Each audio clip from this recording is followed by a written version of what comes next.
नमस्कार, राम राम। कैसे आप सभी? स्वागत है आप सभी का आपके अपने YouTube channel skill educational tips में। तो जैसा कि आप जानते हो, अभी हमारी चली हुई है एक्सरसाइज 5.1 और इस एक्सरसाइज में हमने सोल्व कर ली है क्वेश्चन 20 तक के सभी क्वेश्चंस। आज के सेशन में हम सोल्व करेंगे प्रश्न संख्या 21 से प्रश्न संख्या 23 तक के क्वेश्चंस। तो डियर स्टूडेंट्स, कॉपी और पेन लेकर बैठ जाइएगा। स्टेप बाय स्टेप क्वेश्चन को नोट करना है, क्योंकि क्वेश्चन जो है थोड़े लेंथी है और इम्पोर्टेंट है। इस तरह के क्वेश्चन कभी कभी एग्जामिनर एग्जाम में रख देता है। प्रोसेस जो है, प्रोसेस बिल्कुल सेम रखना है, प्रोसेस में कोई भी चेंजेस नहीं करना है। तो टाइम वेस्ट ना करते हुए शुरू करते हैं आज के इस सेशन को। अगर आप हमारे चैनल पर नए हो तो हमारे चैनल को सब्सक्राइब कर लीजिएगा, बेल आइकन को जरूर प्रेस कर लीजिए, जिससे हमारे आने वाले सभी वीडियोज की नोटिफिकेशन आपको सबसे पहले मिल सके और आप हमारा वीडियो सबसे पहले देख सके। तो टाइम वेस्ट ना करते हुए शुरू करते हैं आज के इस वीडियो क्वेश्चन नंबर 21 के साथ। प्रश्न संख्या 21 दिया गया है कि निम्नलिखित फलनों के सातत्य पर विचार कीजिए। ए फलन हमको दिया गया है fx equals to sin x plus cos x। B है हमारे पास fx equals to sin x minus cos x। C है fx equals to sin x into cos x। तो तीन फलन दिए गए हैं। अब यहाँ पे नोट करने की जो चीज है वो है, मेन पॉइंट क्या है ये आपको समझना है कि आप यहाँ पे जरा ध्यान से देखिए, साइन और कोस। साइन कोस यहाँ पे तीनों फलनों में यूज किया गया है। साइन और कोस ही तो यहाँ पे तीनों फलनों में यूज किया गया है ना। तो क्या करना है, एक क्वेश्चन को आप सोल्व कर लीजिए, तीनों आसानी से सोल्व हो जाएंगे। तो हम क्या करेंगे, हम साइन और एक्स के लिए ए फलन को सोल्व कर लेंगे, दैट इज ए पार्ट को हम यहाँ पे सोल्व कर लेंगे। बाकी के लिए सेम प्रोसेस अप्लाई हो जाएगा, उसको आप आसानी से कर सकते हो। तो सबसे पहले बात करते हैं पार्ट ए की, fx equals to sin x plus cos x की। अब करते हैं इसको सोल्व। तो हमने यहाँ पे क्वेश्चन नंबर 21 का ए पार्ट लिख लिया है, fx equals to sin x plus cos x। अब आपको यहाँ पे क्या करना है, सबसे पहले हमको यहाँ पे लेट कर लेना है। माना gx बराबर हम लेट कर लेते हैं sin x, और hx बराबर हम लेट कर लेते हैं cos x। देखिए gx और hx के लिए हम इसको सातत्य प्रूफ करेंगे।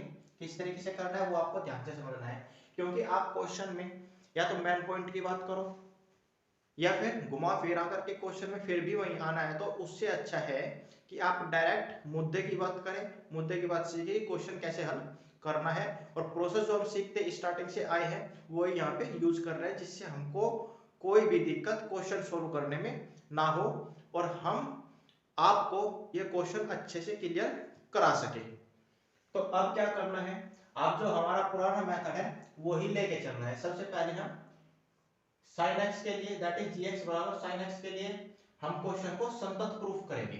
देखिए कैसे, माना gx equals to sin x है, तब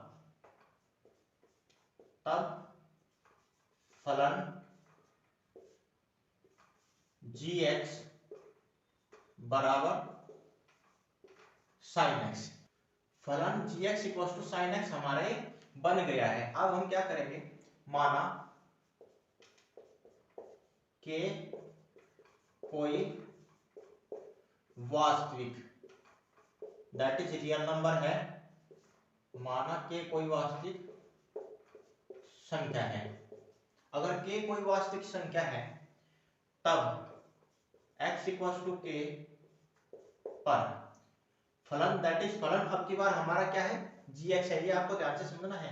अब x इक्वल्स टू के पर gx, दैट इज x की जगह k आएगा, g के बराबर हो जाएगा साइन के। समझ आया? अब क्या करना है, अब आपको लेफ्ट हैंड लिमिट और राइट हैंड लिमिट ज्ञात कर लेनी है। लेफ्ट हैंड लिमिट क्या ज्ञात करेंगे तो ये आ जाएगा limit x tends to k gx, यही तो अब की बार हमारा फलन का काम करेगा, equals to limit x tends to k gx का क्या मान हो जाएगा, gx का हो जाएगा sin x। अब x की जगह हम लेफ्ट हैंड लिमिट है तो k माइनस एच कर देंगे, k माइनस एच कर देंगे। क्यों? क्योंकि इस तरीके का प्रोसेस हमने आपको स्टार्टिंग में ही सिखाया हुआ है। अगर आपने जो बेसिक वीडियो है इसका वो नहीं देखा है तो आप उसको हमारे चैनल पर विजिट कर लीजिएगा, आपको आसानी से मिल जाएगा। तो हम क्या करेंगे, देखिए लिमिट एच टेंड्स टू रख देंगे 0, लेफ्ट हैंड लिमिट है तो ये हो जाएगा साइन एक्स की जगह क्या आ जाएगा, ये आ जाएगा k minus H, k minus H आराम से आ जाएगा। अब क्या करना है, अब इसको इस फॉर्मूले को खोल लेना है। फॉर्मूले को कैसे आप यहाँ पे खोलेंगे, क्योंकि हमको पता है कि साइन ऑफ a माइनस बी, साइन ऑफ a माइनस बी का फॉर्मूला क्या होता है, ये होता है sine a cos b minus cos a sine b। तो इसको आपको नोट कर लेना है। यहाँ पे a इक्वल्स टू है k, यहाँ पे हम लिख देते हैं, यहाँ a इक्वल्स टू k और b इक्वल्स टू है h। तो अब आप इसको आसानी से एक्सपेंड कर लोगे, ये हो जाएगा limit h tends to 0 sine of k minus h, ये हो जाएगा साइन k। कैसे, यहाँ पे a और b का मान पुट करते चल दीजिएगा, फॉर्मूला आसानी से एक्सपेंड हो जाएगा, into cos of h minus cos of k into sign of h। अब h की जगह लिमिट रखेंगे कितना, 0, तो ये कितना आ जाएगा, देखिए साइन के इंटू कोस 0, साइन के इंटू कोस 0 माइनस कोस के इंटू साइन 0 माइनस कोस के इंटू साइन 0। अब साइन 0 का मान कितना होता है, 0 होता है, और कोस 0 कितना होता है, 1 होता है। इसको भी आप नोट कर लीजिए क्योंकि ये ट्रिग्नोमेट्रिक फॉर्मूला है। साइन 0 बराबर 0 होता है और कोस 0 बराबर होता है 1। तो इनको यहाँ पे रखेंगे, कितना मिलेगा, इनको अगर हम यहाँ पे रखेंगे तो हमको यहाँ पे लेफ्ट हैंड लिमिट बराबर मिल जाएगा साइन ऑफ के इंटू कोस 0 की जगह 1 रखेंगे इंटू 1 माइनस कोस के इंटू साइन 0 का मान 0 और 0 को कोस के के साथ मल्टीप्लिकेशन करेंगे तो 0 आ जाएगा। साइन के माइनस 0 कितना बचेगा, ये बचेगा साइन के। समझ आया? इसी प्रकार से हम क्या, राइट हैंड लिमिट के लिए यहाँ पे हम क्या करेंगे, सीधा क्या करना है, बस अगली बार राइट हैंड लिमिट यहाँ पे यूज हो जाएगा, limit x tends to k gx equals to limit x tends to k gx हो जाएगा हमारे पास sin x। समझ आया? अब क्या करना है, अब की बार यहाँ पे limit h tends to 0 put कर देना है, दैट इज यूज कर देना है, राइट हैंड लिमिट है इसीलिए यहाँ पे हो जाएगा k प्लस h। अब हम क्या करेंगे, हम यहाँ पे डायरेक्ट फॉर्मूला रखेंगे, डायरेक्ट फॉर्मूला रखेंगे, इसको एक्सपेंड करके इसमें 0 पुट करना है। क्यों? क्योंकि यहाँ पे क्या था, यहाँ पे माइनस था और यहाँ पे प्लस है। बस आप क्या करो, इसमें यहाँ पे डायरेक्ट यहाँ पे चेंज कर दीजिए, आसानी से हो जाएगा, ज्यादा आपको टेंशन लेने की कोई जरूरत नहीं है। साइन के अगर आप इसको इस फॉर्म में खोलना चाहो तो खोल लीजिए, कोई दिक्कत नहीं है। यहाँ से आपको और भी अच्छे से क्लियर हो जाएगा, लिमिट s टेंड्स टू 0, ये हो जाएगा साइन के कोस h प्लस कोस के साइन h। अब इसमें जब 0 पुट करेंगे तो cos h that is cos 0, cos 0 का मान 1 और यहाँ पे sine h that is sine 0, sine 0 का मान 0, तो ये तो हो जाएगा पोर्शन बिल्कुल 0 और इसका जो वैल्यू है वो आ जाएगा 1। ये सब लिमिट रखने के बाद होगा, तो हम यहाँ पे क्या करते हैं, डायरेक्टली यहाँ पे लिख लेते हैं साइन ऑफ के। समझ आया? अब आप देखिए कि हमारा x इक्वल्स टू k पर जो gx का मान है वो साइन k है और जो लेफ्ट हैंड लिमिट है उसका मान कितना है, वो है हमारे पास साइन k, और राइट हैंड लिमिट का जो मान है वो भी कितना है, साइन k है।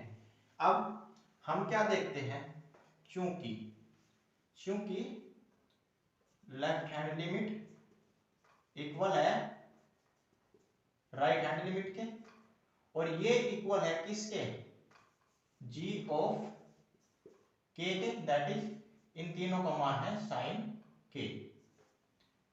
समझ आया। अब अगर ये तीनों values that is left hand limit, right hand limit और g के, that is x equal to k पर फंक्शन का जो मान है वो तीनों का इक्वल आ जाता है, तो हम क्या कह देते हैं कि ये फलन x इक्वल टू k पर संतत है। यही तो हम प्रूफ करते हैं ना। अतः हम यहाँ पे क्या लिख देंगे, हम यहाँ पे लिख देंगे अतः फलन g समस्त वास्तविक बिंदुओं के लिए ये हो जाएगा संतत है। समझ आया। तो इस तरीके से आप इसको आसानी से संतत प्रूफ कर सकते हो। अब ये तो हो गया हमारा gx के लिए प्रूफ। अब बात करते हैं hx के लिए। इसको आप नोट कर लीजिए, फिर इसका स्क्रीनशॉट ले लीजिए। तो अब की बार हमारा फलन हो जाएगा hx equals to cos x। अब माना k कोई वास्तविक संख्या है, जब k कोई वास्तविक संख्या है तब x इक्वल्स टू k पर h के हो जाएगा हमारे पास cos के, x की जगह क्या रिप्लेस करना है, k रिप्लेस करना है। इसके बाद बात करते हैं लेफ्ट हैंड लिमिट की, equals to limit x tends to k। Left hand limit है इसीलिए यहाँ पे जो माइनस से का चिन्ह आता है ना, इसका मतलब होता है कि छोटा है। h ऑफ x ये हमारा फंक्शन का काम करेगा, equals to limit x tends to k hx that is cos x। इसके बाद लिमिट h टेंड्स टू 0 हम यहाँ पे यूज करते हैं। cos x, x की जगह क्या करना है, x की जगह अब की बार यहाँ पे हो जाएगा k माइनस h, क्यों, क्योंकि लेफ्ट हैंड लिमिट है। अब आपको ध्यान से समझना है कि sine of a minus b का फॉर्मूला तो था हमारे पास ये, अब हमको चाहिए cos of a minus b।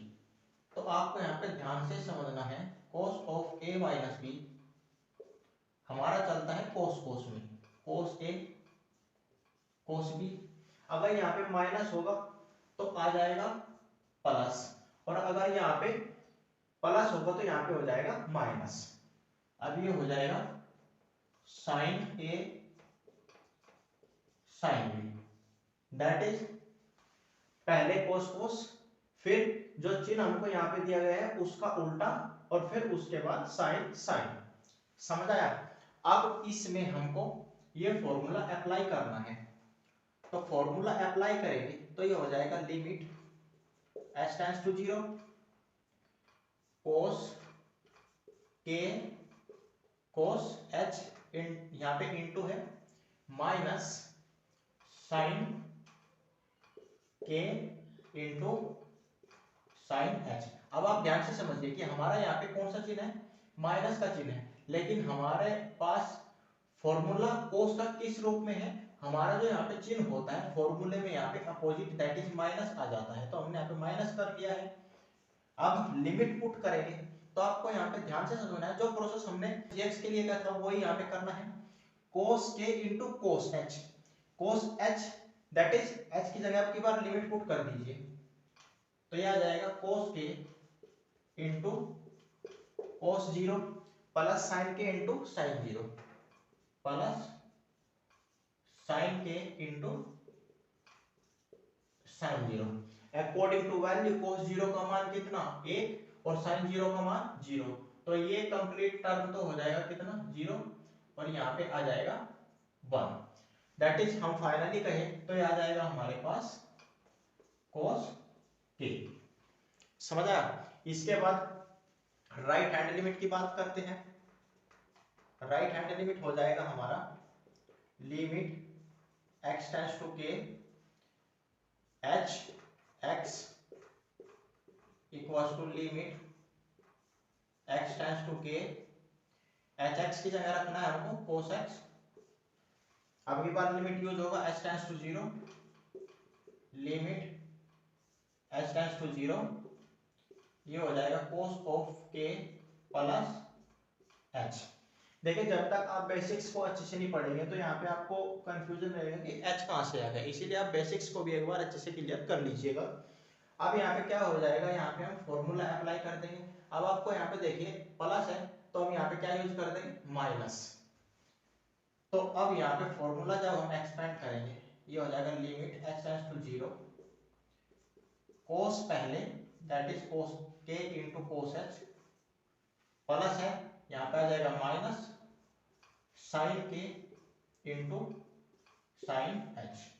Limit इसमें रखेंगे तो ये हो जाएगा कोस के इंटू कोस 0 माइनस साइन के इंटू साइन 0। अब कोस 0 का वैल्यू कितना 1, यहाँ पे आ जाएगा 1 और ये कंप्लीटली हो जाएगा 0, तो फाइनली ये आ जाएगा कोस के। तो अब आप देख सकते हो कि x इक्वल्स टू k पर हमारा फंक्शन का मान कितना कोस के, लेफ्ट हैंड लिमिट का जो वैल्यू आया है वो कितना आया है, वो भी कोस के आया है, और राइट हैंड लिमिट का वैल्यू कितना आया है, वो भी कोस के ही आया है। तो हमने जब लेफ्ट हैंड लिमिट का मान ज्ञात किया उसका मान कितना आया है, वो आया हमारे पास कोस के, राइट हैंड लिमिट का भी मान आया है हमारे पास कोस के, और फंक्शन का मान x इक्वल्स टू k पर x के इक्वल्स टू कोस के ही है। इसीलिए चूंकि हम देखते हैं कि लेफ्ट हैंड लिमिट इक्वल है राइट हैंड लिमिट के, और इसका मान इक्वल आया है h ऑफ k के, और इन तीनों का मान इक्वल है cos k के। अब जब इन तीनों का मान इक्वल हो जाता है तो हमारा जो फंक्शन होता है वो संतत हो जाता है। अतः हम यहाँ पे लिख देंगे, अतः फलन h क्या है, सभी वास्तविक बिंदुओं के लिए संतत है। समझ आया? तो ये तो हो गई हमारी इस फंक्शन के संतत की बात। अब हमको करना है इसके सातत्य पर विचार। चूंकि हम जानते हैं यदि g और h संतत है दैट इज ये दोनों फलन संतत है, तब g plus h, g minus h और g इंटू h भी संतत होंगे। दैट इज अर्थात that is fx equals to sin x plus cos x, a part तो यही है ना, ये भी हमारा संतत होगा। और इसके अलावा जो हमारा b पार्ट है that is f of x equals to sin x minus cos x, और जो c पार्ट है fx equals to sin x into cos x, ये बाकी दो पार्ट्स भी संतत हो गए। तो ये बेहद इंपॉर्टेंट लाइन है, इस लाइन को आप ध्यान से समझना है और इसको तैयार भी बहुत अच्छे से करना है, क्योंकि ये जो लाइन है ये इस चीज को प्रूफ करती है कि जो हमारा बाकी का दो फंक्शंस है that is sin x minus cos x और sin x into cos x, ये भी संतत ही होंगे यदि g और h संतत है।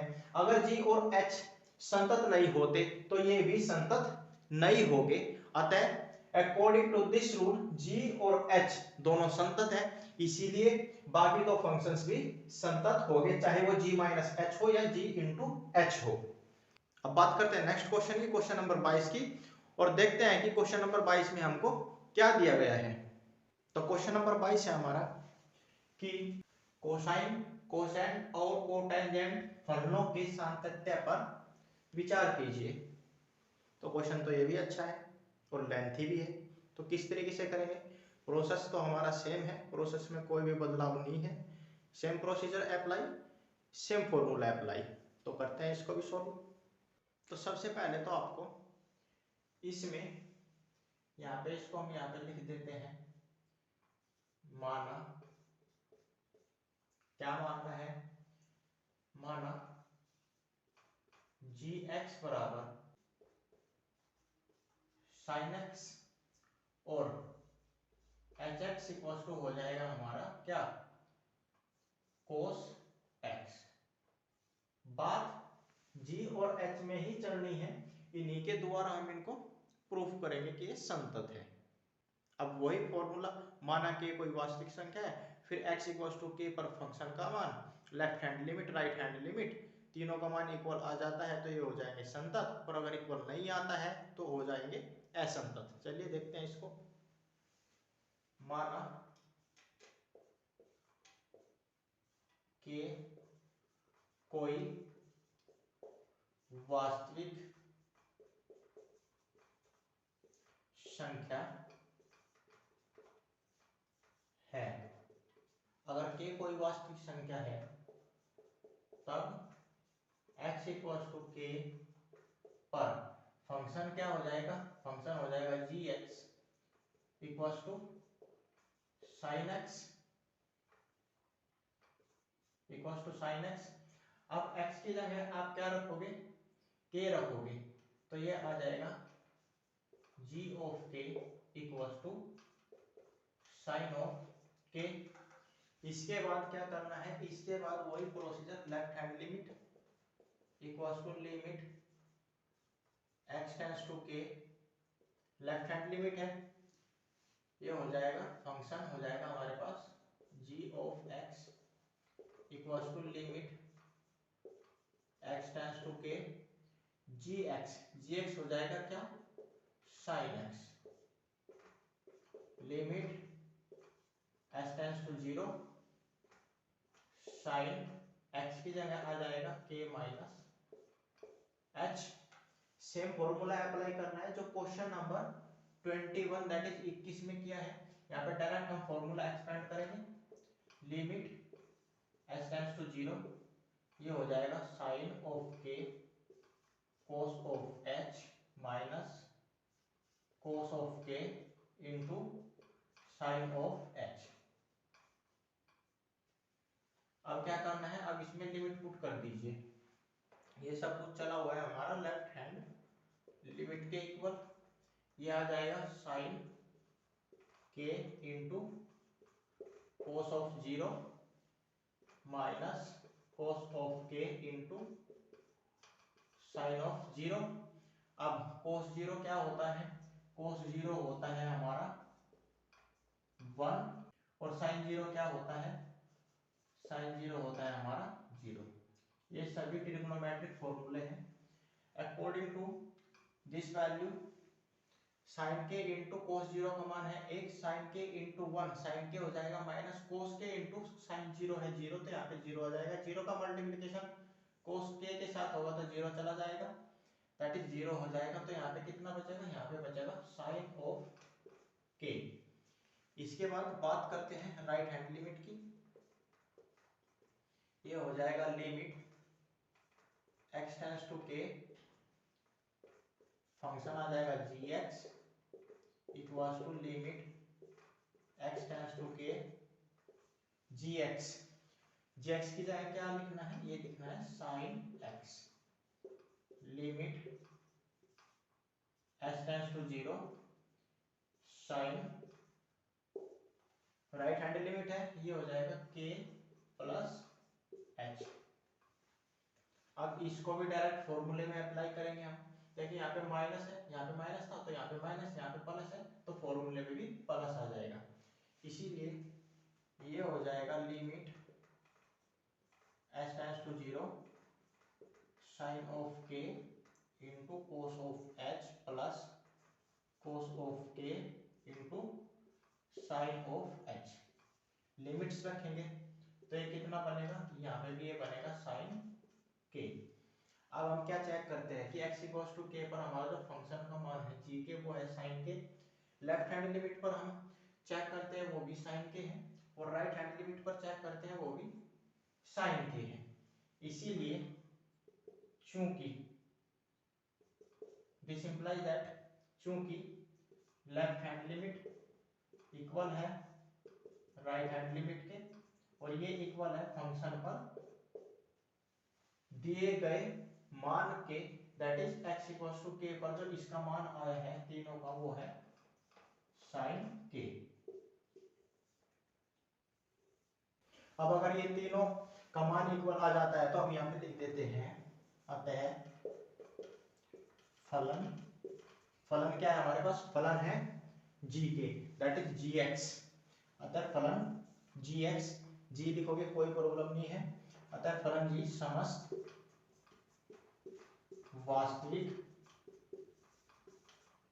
बिंदुओं के लिए संतत है। समझ आया? अब ये तो हो गया हमारा gx के लिए। अब बात करते हैं फलन hx के लिए। अब की बार फलन हो जाएगा हमारा hx। सेम प्रोसीजर रखना है, कोई चेंजेस नहीं, फलन संतत आ जाएगा। अब देखते हैं इसको hx को। अब बात करते हैं सेकंड फलन की, दैट इज hx की। अतः x इक्वल्स टू k पर x की जगह k पुट करेंगे तो हो जाएगा h के, ये हो जाएगा अब cos k। इसके बाद left hand limit equals to limit x tends to k, f of x हो जाएगा हमारा hx, limit x tends to k hx that is cos x equals to limit h tends to 0 cos of k minus h। Formula आपको पता है, apply कर दीजिए, कोई दिक्कत नहीं है। Left hand limit equals to limit h tends to 0 cos पहले cos बाद में, माइनस है तो प्लस आ जाएगा, फॉर्मूले में ध्यान रखना है, cos k into cos h plus sin k into sin h। Limit apply कर दीजिए, that is h tends to 0, तो यहाँ पे कितना आ जाएगा cos 0 1 और यहाँ पे sin 0 0, दैट इज ये कंप्लीटली आ जाएगा 0। तो यहाँ पे फाइनली बचेगा cos k। इसके बाद right hand limit equals to limit x tends to k h of x equals to limit x tends to k h of x हो जाएगा cos of x equals to limit h tends to 0 cos of x की जगह right hand limit है तो आ जाएगा k plus h। इसके बाद limit h tends to 0। अब फॉर्मूला खोल दीजिए, यहाँ पे माइनस था लेकिन यहाँ पे प्लस है, अब फॉर्मूले में यहाँ पे क्या आ जाएगा माइनस आ जाएगा, दैट इज ये हो जाएगा cos k into cos of h minus sin k into sin of h। Limits आप रखेंगे तो यहाँ पे कितना बनेगा, cos 0 का मान 1 बनेगा, यहाँ पे कंप्लीटली हो जाएगा 0, तो फाइनली आ जाएगा cos k।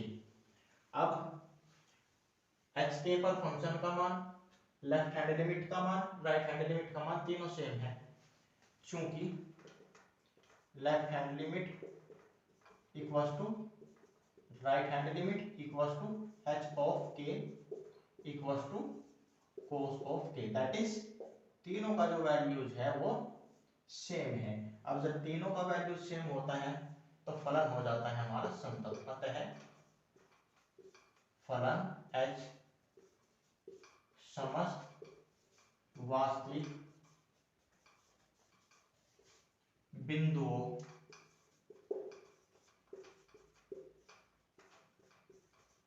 के लिए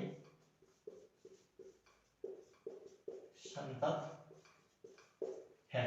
समझ आया? तो h k भी हमारा संतत हो गया, दैट इज hx भी हमारा संतत आया है।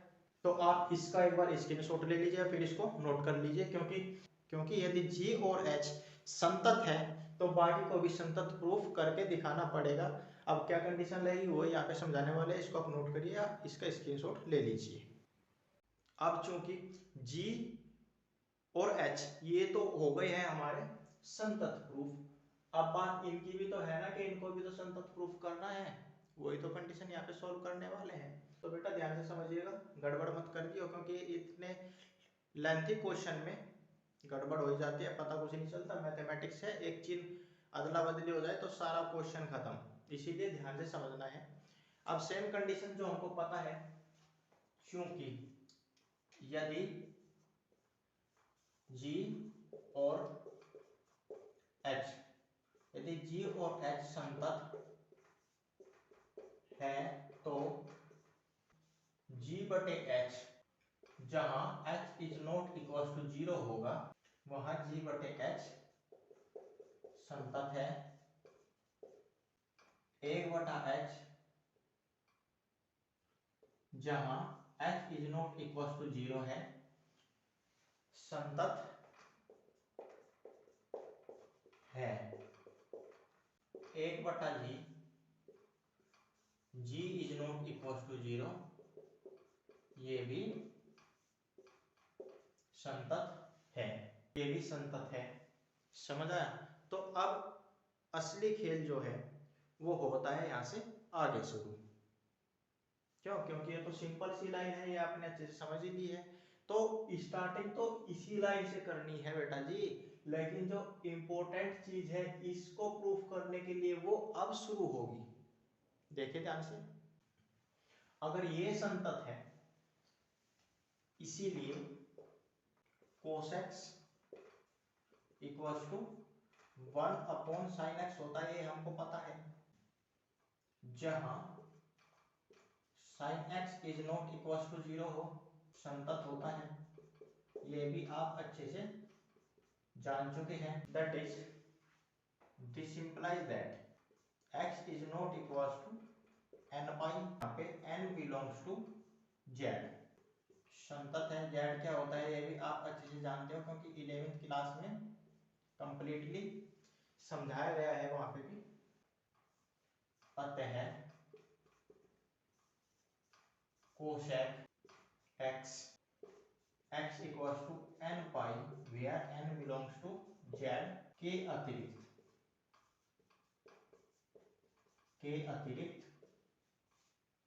सभी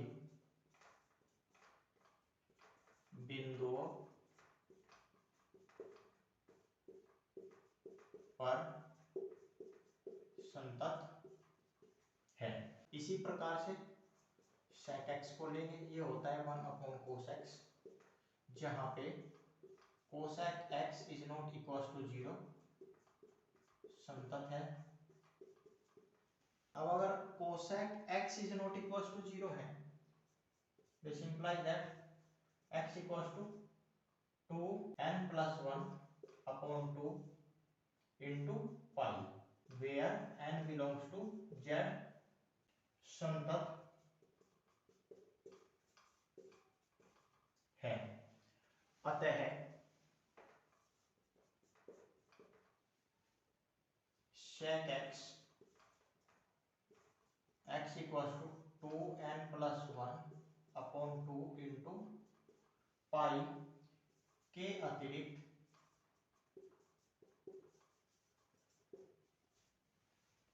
सभी बिंदुओं पर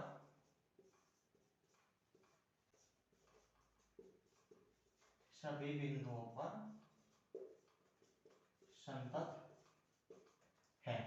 तो आप इसको नोट करिए एक बार, अभी 2 स्टेप और बचे हुए हैं, क्वेश्चन कंप्लीटली प्रूफ हो जाएगा कि ये संतत है। अब कोसेक x और सेक x की तो बात हमने यहाँ पे कर लिया कि भाई संतत है। अब क्या बचता है? Cot x। देखिए कोट x इक्वल्स टू क्या होता है हमारा, ये होता है cos x upon sine x, जहां साइन x 0 के इक्वल नहीं होना चाहिए, तो ये संतत है। क्यों? क्योंकि 0 हो गया तो क्या आ जाएगा? इंफिनिटिव आ जाएगा। अब this implies that x is not equal to n pi, where n belongs to z, ये भी क्या होगा? संतत होगा, संतत है। अतः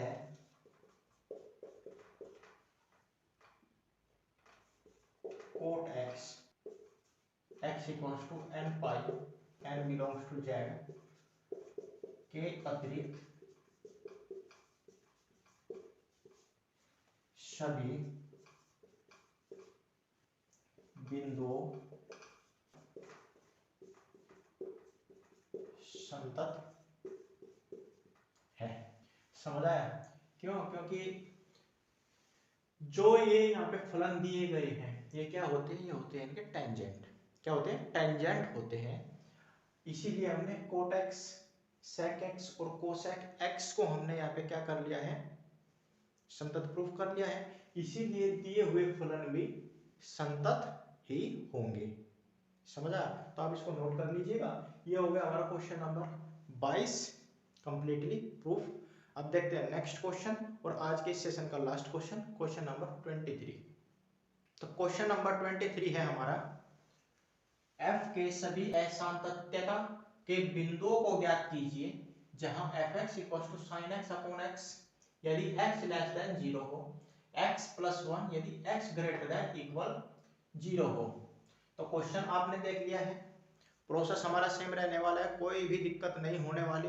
देखिए डियर स्टूडेंट्स, एक बात हम यहाँ पे आज फिर दोबारा क्लियर कर रहे हैं कि जब तक आप इन क्वेश्चंस को ज़्यादा से ज़्यादा प्रैक्टिस नहीं करोगे, ज़्यादा से ज़्यादा आप इनको सोल्व नहीं करोगे, तब तक ये आपको अच्छे से क्लियर नहीं होने वाले हैं। तब तक ये क्या कोई भी क्वेश्चन आपको बिना प्रैक्टिस के तो क्लियर होगा ही नहीं। इसीलिए हर एक क्वेश्चन की अच्छे से ज़्यादा प्रैक्टिस करोगे तो आपको क्वेश्चन अच्छे से क्लियर होते जाएंगे। अब इस क्वेश्चन की बात करें, इसको करेंगे अब हम सोल्व करने का हमारा प्रोसेस सेम है। मानना के कोई वास्तविक संख्या है, माना के कोई वास्तविक संख्या है। अब अगर के कोई वास्तविक संख्या है तब according to question that is प्रश्न अनुसार क्या क्या कंडीशंस हमारे पास बनेगी? लगभग 3 कंडीशंस बनेगी, के लेस देन 0 और के इक्वल्स टू 0 और के ग्रेटर देन 0। तो ये 3 कंडीशंस हमारी बनने वाली है। सबसे पहले बात करते हैं केस फर्स्ट की। केस फर्स्ट हो जाएगा हमारे पास के लेस देन 0। अब के लेस देन 0 पर जो हमारा फंक्शन का मान होगा that is f of k equals to less than 0 sin x upon x, x की जगह के रखेंगे तो आ जाएगा sin k अपॉन k। इसके बाद यहीं पे इसको सॉल्व कर लेते हैं। Limit x tends to k f of x, limit x tends to k f of x क्या हो जाएगा? sin x upon x, sin x upon x limits रखेंगे तो ये आ जाएगा sin k अपॉन k। अब चूंकि limit x tends to k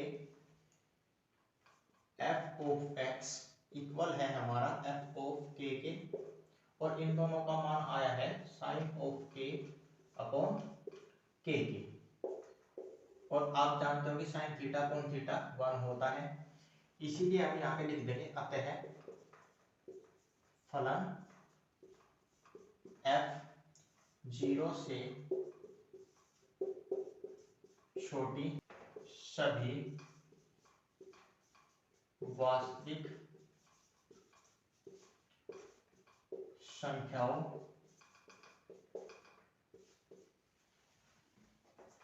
के लिए संतत है। समझ आया? ये तो हो गया हमारा केस फर्स्ट के लिए। अब देखते हैं सेकंड केस के लिए, k इक्वल्स टू 0 के लिए कि ये संतत है या फिर नहीं है। सेकंड केस है हमारे पास k इक्वल्स टू 0, यदि k इक्वल्स टू 0 हो तब फंक्शन का मान क्या हो जाएगा? f0, ये आ जाएगा 0 प्लस 1, कितना बचेगा? 1 ही बचना है। इसके बाद बात करते हैं लेफ्ट हैंड लिमिट की। क्यों? क्योंकि इक्वल का कंडीशन है, इक्वल के कंडीशन में हम लेफ्ट हैंड लिमिट और राइट हैंड लिमिट और फंक्शन का मान दिए गए बिंदु पर तीनों ज्ञात करते हैं। तो लेफ्ट हैंड लिमिट हो जाएगा लिमिट x टेंड्स टू 0, इसके बाद f of x equals to limit x tends to 0 f of x हो जाएगा हमारे पास एक्स प्लस वन, लिमिट्स रखेंगे तो कितना आएगा 0 प्लस 1 इक्वल्स टू 1 बचेगा। Right hand limit equals to limit x tends to 0 f of x equals to limit x tends to 0, function हो जाएगा x प्लस 1 इक्वल्स टू कितना आ जाएगा, ये आ जाएगा 0 प्लस 1 इक्वल्स टू 1। चूंकि left hand limit equals to right hand limit equals to दिए गए बिंदु पर फंक्शन का मान तीनों का जो वैल्यू है वो है 1। अतः फलन f x इक्वल्स टू 0 पर संतत है। समझ आया? इसको भी आप नोट करिए। अब बात करते हैं लास्ट कंडीशन की, k ग्रेटर देन 0 के लिए। समझ आया? इसको आप नोट कर लीजिए या फिर इसका आप स्क्रीनशॉट ले लीजिए। थर्ड एंड लास्ट कंडीशन है k ग्रेटर देन 0 हो तब फंक्शन का जो मान हो जाएगा वो हो जाएगा f of k that is k plus 1। इसके बाद limit x tends to k f of x equals to limit x tends to k f of x आ जाएगा x plus 1 equals to limits रखेंगे तो ये हो जाएगा k प्लस 1। क्योंकि limit x tends to k f of x equal है दिए गए बिंदु पर फंक्शन के मान के that is f of k, और इन दोनों का जो मान है वो है k प्लस 1। अब जब ये इक्वल्स आ जाते हैं तो हमारा जो फलन होता है वो संतत हो जाता है। अतः फलन f 0 से बड़ी सभी वास्तविक संख्याओं के लिए संतत है। समझ आया? तो ये क्वेश्चन में हमने चेक किया कि हमारा सभी कंडीशंस पर जो फलन है वो संतत है। लेकिन क्वेश्चन में क्या पूछा गया है, क्वेश्चन में पूछा गया है कि असांतत्यता के बिंदुओं को ज्ञात करना है। अब बिंदु कहां से आएंगे बेटा, जब क्वेश्चन ही संतत है, सभी बिंदुओं पर क्वेश्चन जो है संतत है, तो कहां से असांतत्य की हमारी कंडीशन बन जाएगी। आप लिखना चाहो तो लिख सकते हो, असांतत्यता का कोई बिंदु नहीं है। अतः ये जो हमारा क्वेश्चन नंबर 23 है दैट इज आज के सेशन का लास्ट क्वेश्चन, क्वेश्चन नंबर 23, ये हमारा सभी बिंदुओं पर संतत है। तो प्यारे बच्चों, आज के सेशन में इतना ही। मिलते हैं नेक्स्ट वीडियो में नए क्वेश्चंस के साथ। तब तक के लिए नमस्कार।